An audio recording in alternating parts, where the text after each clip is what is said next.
Hello, my name's Anastasia Gamble, and I'm a yoga and Pilates teacher in Southern Oregon and online.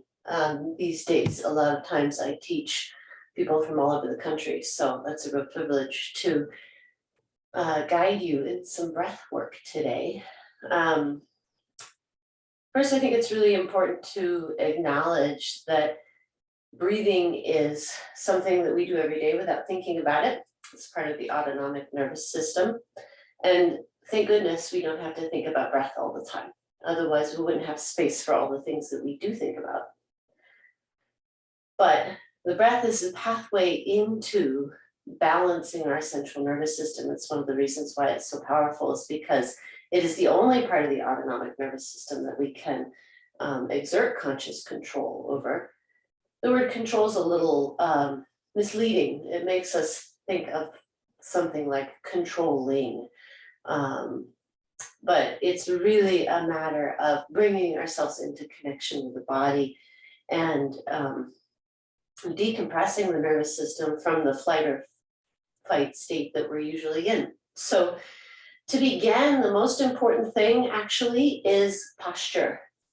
And when we think of posture, we often come into a military stance where we pull up and we tighten to bring ourselves upright. And that is counter to having the most access to the breathing apparatus. So I'm going to take off my extra layers here and turn sideways so you can see a little bit of what I'm talking about. A disengaged posture, which is where we are mentally, a lot of times not thinking about our posture. And so what happens is we kind of fall into ourselves. So we call it disengaged. None of these things are negative connotations. They're just kind of facts of the way we live in our body when our brains are elsewhere, right? So a disengaged posture, hopefully you can kind of see this in me. I know I'm wearing a shirt that's the same color as the wall behind me, but I'm slumped inward. And there's downward pressure and flow on the abdomen and less room to breathe. So if you take a moment with me, find a comfortable seat. I don't know if you have yoga blocks available to you in your space or a couple of folded blankets, couch cushions. You can create a little elevation and come into an easy seat like this. For most of us, it's quite comfortable. If you've got hips and knees issues, then you can come onto a seat on the ground, and still elevation is helpful to fold up some blankets. I use in my space a rolled up bath towel a lot as I'm teaching, and fold it in half lengthwise, right? I think you can see that. And then roll it up short end to short end to create a little bolster. And you can sit up like that. And that makes the pressure that's on the knees and hips a little less intense. And then you find a seat that's comfortable for you, right? That you can maintain for a little while.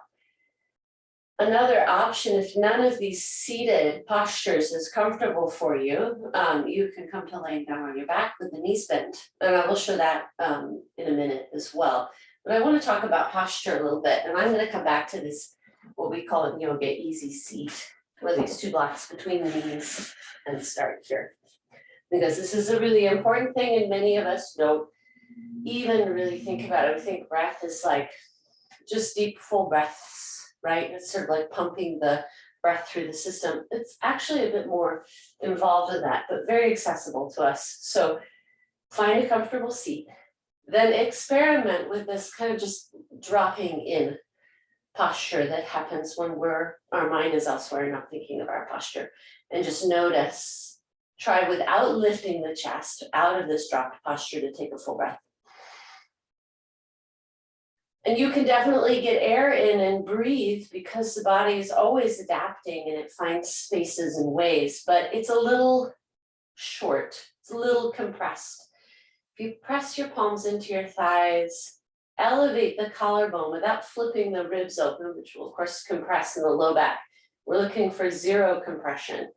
As optimal is just to have the ribs stacked on top of the hips like a block, right? All four corners of the block, the two front corners and the two back corners. The two front corners of the ribs line up with the two front corners of the hip bones.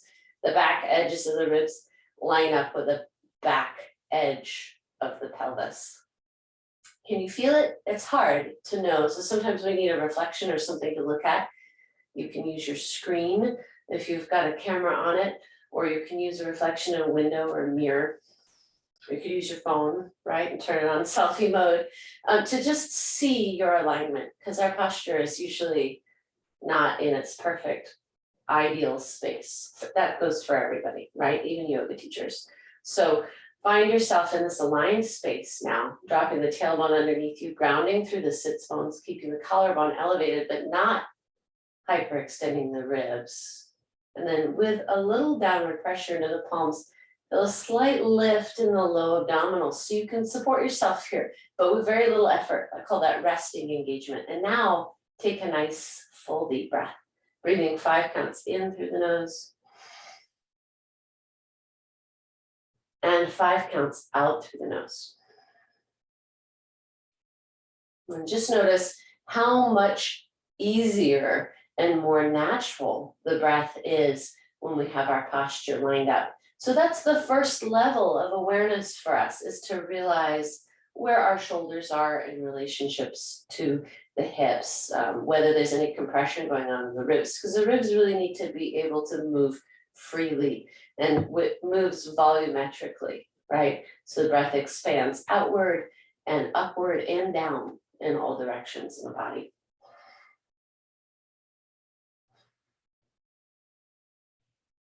And so as we begin to talk through these things and breathe and feel it, we begin to develop awareness in the body of our placement and of the function of the breath. And so it becomes something that's less taken for granted and becomes a more conscious process that we're involved in, all which is really good in body-mind centering, right? Which is one of the things the breath is so excellent at doing for us. So coming out of a seated posture now, and down to lying on the back, we'll take this totally supported posture. It's a beautiful thing about laying down. I just put all my props to the side there and come to laying down on my back. It's February, so my fuzzy socks on. All right, so once you're laying down on your back, you just find some floor space. If you've got a yoga mat, roll it out. It's really helpful to have a little dedicated space for some movement and meditation. You take your feet nice and wide to the edge of the mat, soft bend in the knees so the heels aren't pulled hard into the seat. It's kind of easy. You want to feel those tendons at the back of the knees soft, and then you drop the knees together to touch. So when I say outside edge of the mat, it's just a little wider than hip width.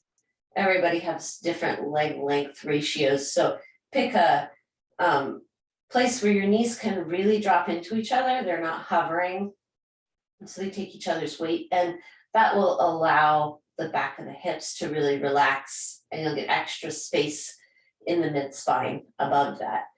And then you can rest your hands down by your sides and feel the shoulders drop into the floor. So a lot of tension that we feel in the body is from our upright posture, and then those postural imbalances that come in as we are thinking about other things, right? So now we're gonna take very easy, right? So we rest our shoulders down without bringing any tension to the shoulders. We just bend at the elbow. One hand to the low ribs, one hand to the low belly. Now that our spine is fully supported, it's nice and long, we can just breathe here. Breathing 5 counts in through the nose. And 5 counts out through the nose. Beautiful. So in yoga, that 5 count breath is really an ideal period of time to allow you to lengthen consciously into the inhale without feeling like you're holding or straining. And those 5 counts can move at whatever pace is most comfortable for you. So it is really adaptable. I'm just breathing in 1, 2, 3, 4, 5, finding the top of the inhale, and then breathing out 1, 2, 3, 4, 5. Nice and easy, right?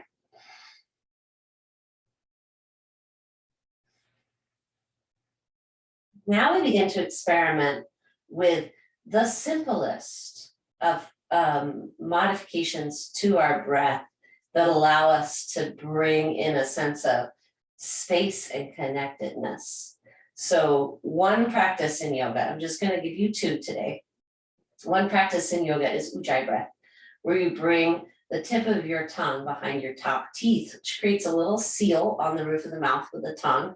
Not a seal like art at the beach, but a seal is in like you seal an envelope, right? A little closure.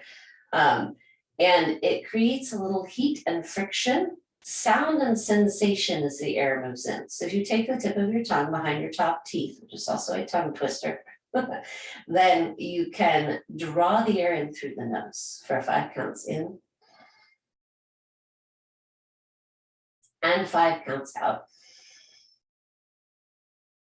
And we call in yoga this, we call this a heat building breath because there is a little bit more friction in it. And also because we feel it a bit more because of that friction and the slight constriction of the air. It's slower to come in. It's a narrower passage. It's like sipping your breath through a straw. There's a little bit more force to it and sensation, and we can hear it. So we'll be here for 3 more nice deep breaths. Breathing 5 counts in through the nose. And 5 counts out through the nose.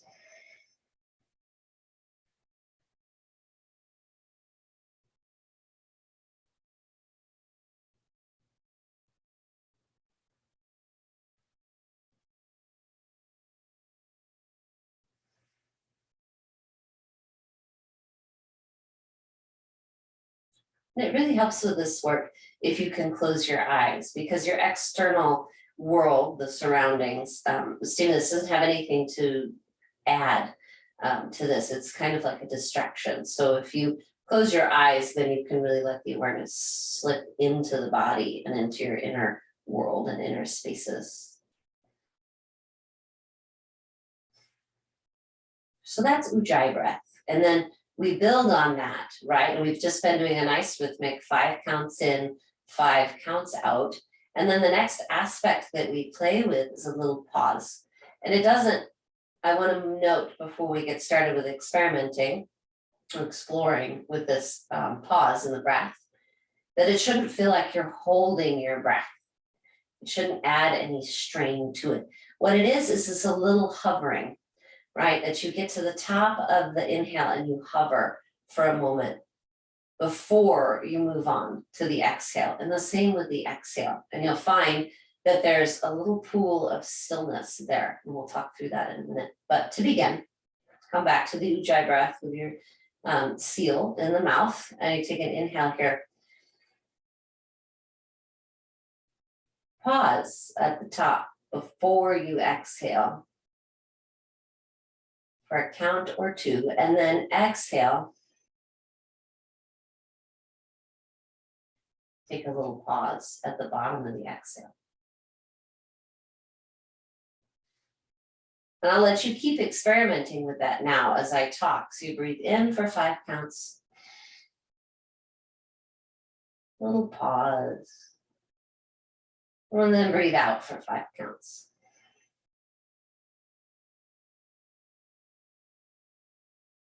So we're so used to multitasking that we do it with the breath, that as we're inhaling, we're preparing for the exhale. And as we're exhaling, we're preparing for the inhale. And so it goes, so that we end up being in constant motion, even as the body is laying in stillness.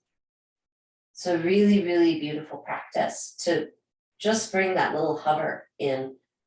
So there's transition time. There's a space where you're not doing anything. You're not breathing in and you're not breathing out. You're simply resting in the fullness of the inhale.